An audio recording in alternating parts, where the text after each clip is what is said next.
Okay, this is going to be a two-person stretch, but it's going to be a side kick stretch. So basically the leg will be lifting, will be coming up this way.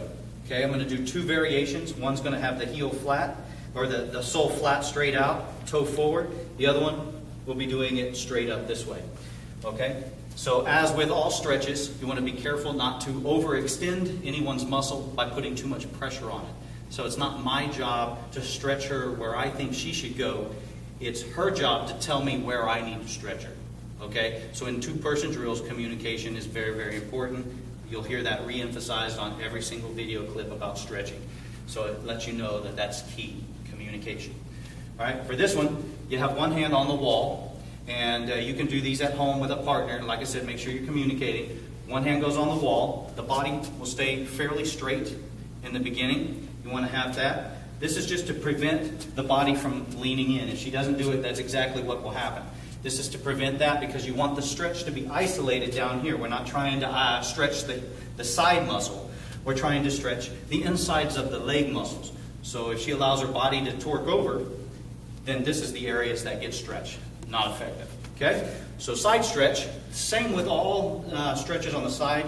I want to bend down on the knees to meet her leg. She can stretch out.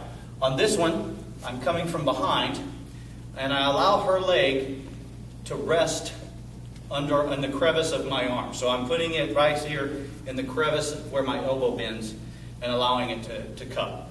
Then I'm taking this hand and I'm resting it lightly on the front. The other one is I'm cupping underneath here. I don't want to buckle. I want to make sure I'm supporting her leg. And then what I'll do is I stand up. And she keeps the pressure on the wall to prevent her elbow from breaking, and I lift this. If she starts to rotate her toe up, I push down because I want the stretch to be maintained. Always keeping this portion cupped, keeping the knee straight, and I will continue to lift. Good. And she says when, and I hold that for a 10 count, and then after 10, I slowly relax, letting it go back down. And she's keeping her posture straight the whole time, allowing the stretch to be localized in the area of the inner thighs and groin area. The other variation of the same one is I reach down and I meet her. Her toes are going to be up. Okay? This actually has the hip relax a little more on the inside.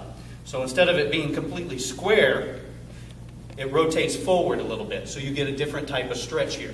I do the same thing. I prevent this from her knee from buckling forward or loosening. The toes up, and I want to pretty much take it to her ear, if that's possible.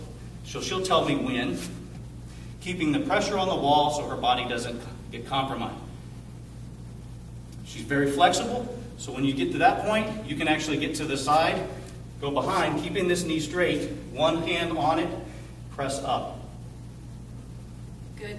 She says when, I hold it. I do this for a 10 count, and then I slowly allow it down. And remember, always, when you're relaxing a stretch, after you've pushed somebody, you want to do it slowly so their muscle doesn't ball up in a knot. Very good. Thank you.